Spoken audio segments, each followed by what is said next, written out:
Hi everyone, how's it going? Today I'm going to talk about the 1984 film Dune, which was written and directed by David Lynch, and of course based on the classic science fiction novel by Frank Herbert, which was published in the mid 1960s. Now, a few filmmakers before Lynch had attempted to adapt Dune, which is a complex novel dealing with set far into the future and dealing with conflict among various dynasties in this galactic world. It's a really complex story, and bringing it to the big screen would pose some huge challenges.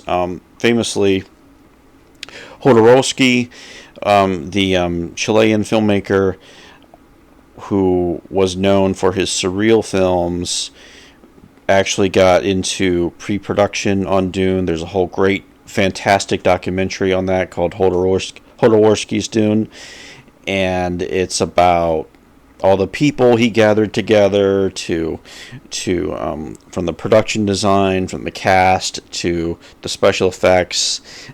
It got out of control a little bit where it was going to be a 12-hour movie, and it was going to be insanely expensive to make it. And of course, that fell apart. Ridley Scott was working with Dune for a while after he'd done Alien, but that fell through.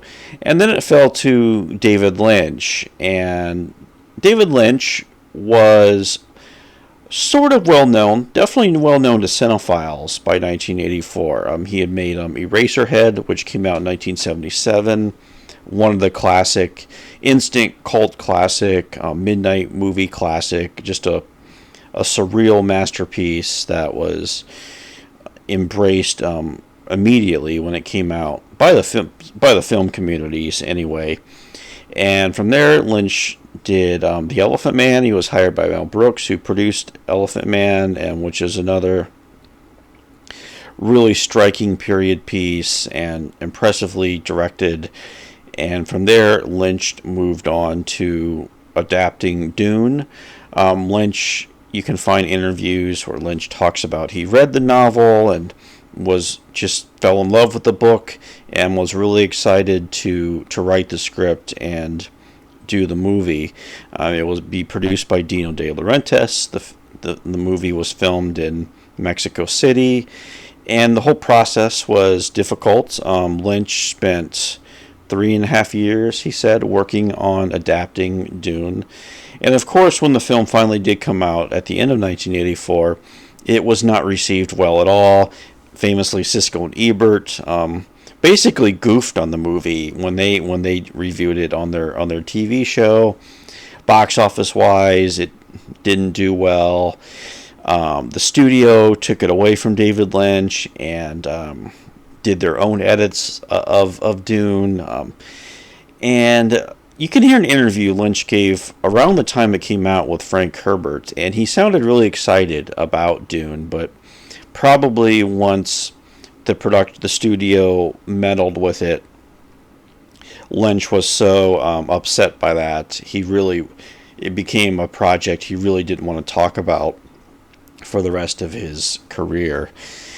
And yeah, so another thing I think to keep in mind with Dune, that we are in a George Lucas had completed the Star Wars trilogy in 1983, and I had to think there was a sense of, by releasing Dune, another space-based science fiction movie that influenced Star Wars, that was a huge influence on George Lucas when he wrote Star Wars, and maybe the time was ripe. All those Star Wars fans would come in to see Dune, which was also set in space, had some similarities, but was a different story ultimately than Star Wars. It was more dense, a little more cerebral, a little more philosophical, spiritual. It was more political as well, all those things. So it's just a really complex story with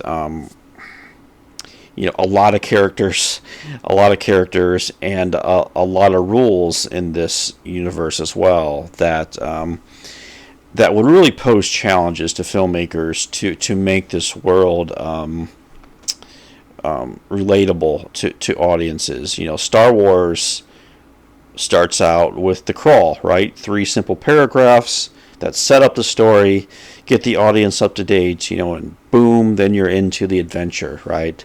Whereas Dune has a much more difficult task, where Star Wars is a long time ago, far, far away, and Dune is set far, far into the human future, okay? In our timeline, one might say. And Dune starts out with Virginia Manson introducing the story and her disembodied head. And I kind of like that beginning. It's a very Lynchian beginning, and like something you might see in Eraserhead or The Elephant Man.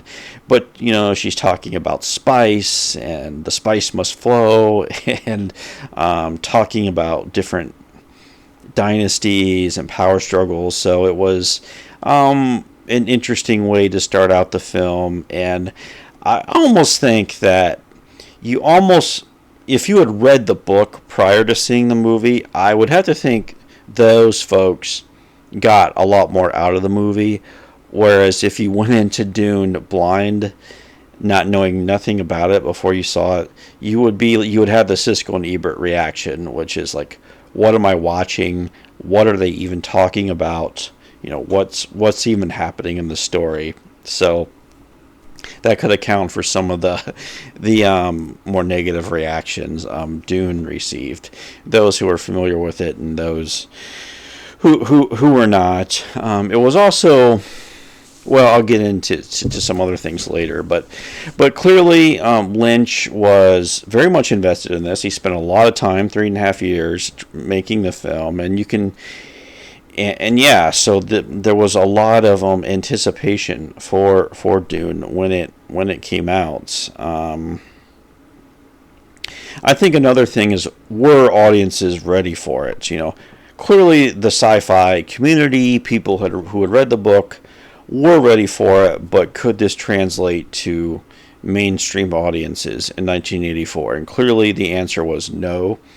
Now, if it had been made differently, maybe, and you can pick this film apart, it's not easy to do, and I might get into some of those things, but yeah, it could just be the case of audiences weren't ready for it. Whereas by the 2020s, with the more recent versions of Dune, audiences have embraced them. Okay, now you can say those films have 40 years of technology since 1984 to work with, and they also have, I think, just better scripts, better grasp of the subject material, and I think also you had 2 movies to tell the story. So like Villeneuve's Dunes Parts 1 and 2, it's about like a 5-hour movie if you put them together, whereas in 1984 you had maybe 2+ hours to tell the entire story, and that really shows too. So it really is a story that you have to tell over at least 2 movies. You can't, if you crunch it down and do a 2-hour story, it just doesn't quite work as well. So these are just some things I think that really worked in this version of Dune. One is, I think the first half, or the first hour at least of the film, is quite good as far as setting up the story. It's very loyal to the book. We meet the characters, we learn about Paul Atreides, and the Atreides family has to move to the planet of Arrakis, and there's plots against them. It does a good job of setting all that up. So I think it's not bad, the first half. The cast is incredible. I mean, it is. It's an international cast for one thing. There's actors from all over the world who were brought into the movie. Some are still quite well known today. Of course, Kyle MacLachlan plays Paul Atreides. He would work a lot with David Lynch throughout their careers. But there's just a whole list of a really good cast in this movie. Too numerous to mention everybody who makes appearances in this movie, which is kind of like a cool thing about the movie, but also I think one thing that limits the movie a bit, and I'll talk about that too. There's just some really I think cool shots in the movie. You know, if you are a junkie for 1980s cinema and you like 1980s technology, this movie is a visual feast for you. Now, if you go back to the 1980s and the movies look cheesy and all that, well, you're not going to like this. You know, this movie's not going to be for you. I would stick to the more modern versions. But like I said, there's like matte paintings and practical effects and, you know, just a lot pushing the technology of 1984 as far as it could go. I wouldn't say it's nowhere near like the Industrial Light and Magic, what they were able to do with Star Wars, but still, there's a lot of cool shots, a lot of cool effects in this version of Dune.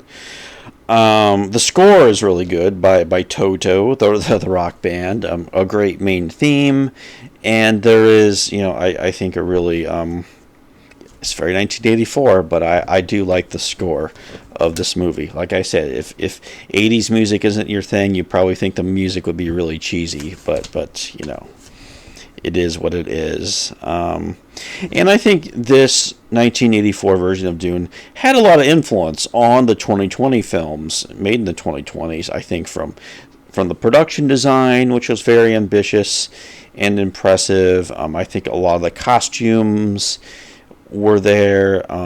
Some of the scenes are almost beat for beat very similar in between both films of the story, versions of the story. So it's not as if I think the people who made the recent ones ignored Lynch's Dune. I think they took a lot from it. I mean, I don't see how you couldn't. And yeah, I mentioned just the visual feast of the film. Like I said, if you really like that mid-80s technology. Now, some of the weaknesses of the film, there's a lot of incoherence in the film. I talked about with the introduction of the story, which is kind of like, what is this? What's all this about spice? You know, it's never quite explained that clearly, you know. Not to keep going back to Star Wars, but Star Wars, you know, you'll hear about the Force, and it's explained clearly to the audience what it is and things like that. But I think, you know, characters kind of come and go. If you've read the books, you know that there's the relationships between the characters are complex, and this movie doesn't allow that complexity of the characters to really be fleshed out. Like in the recent ones, the relationship between Paul and the Duke is really well done, whereas in the 1984 version, it just feels mechanical, and there's no emotion to it, really. There's just not much feeling or emotion to it, and that goes, I think, with a lot of the characters, and I think the second half of the movie really suffers for that, where, you know, you've had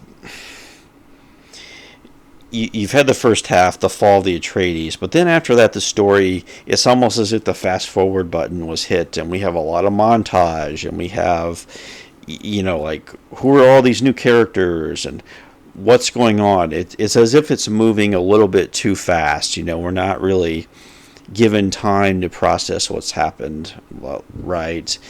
And really, like I said, back to the recent ones, it took a whole feature film to get into the second half of it. So it's just like a structural issue with the movie, and I know there's different edits.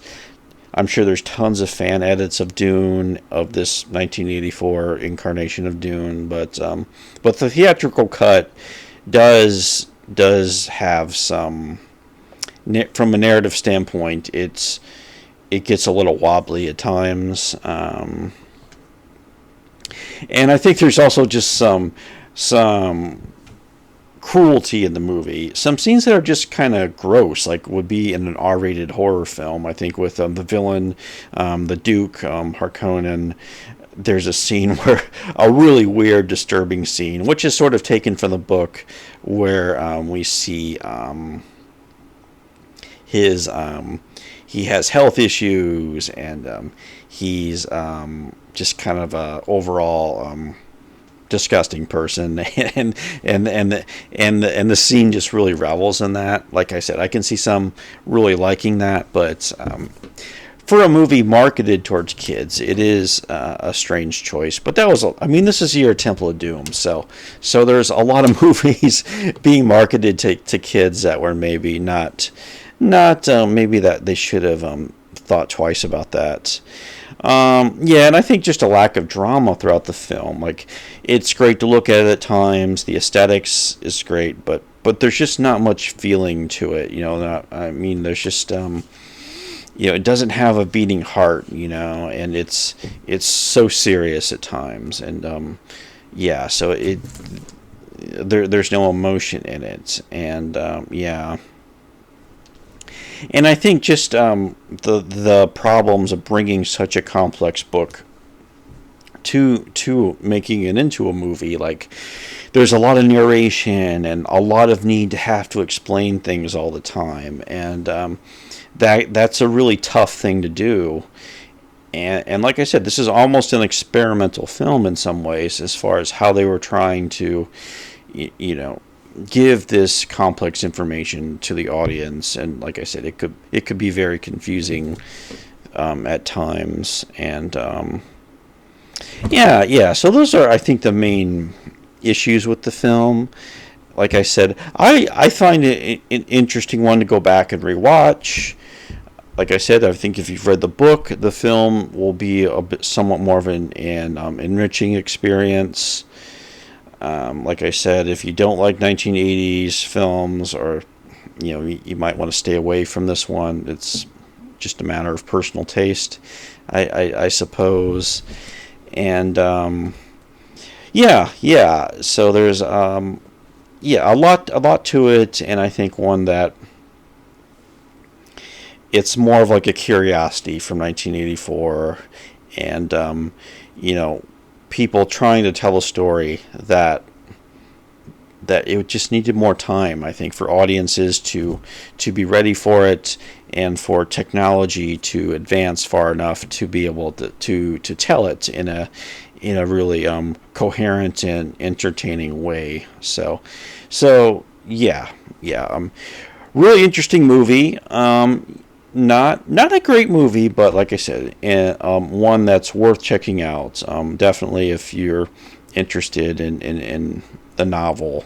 So anyway, yeah, those are my thoughts on David Lynch's Dune. Thanks for watching, and I'll talk to you later.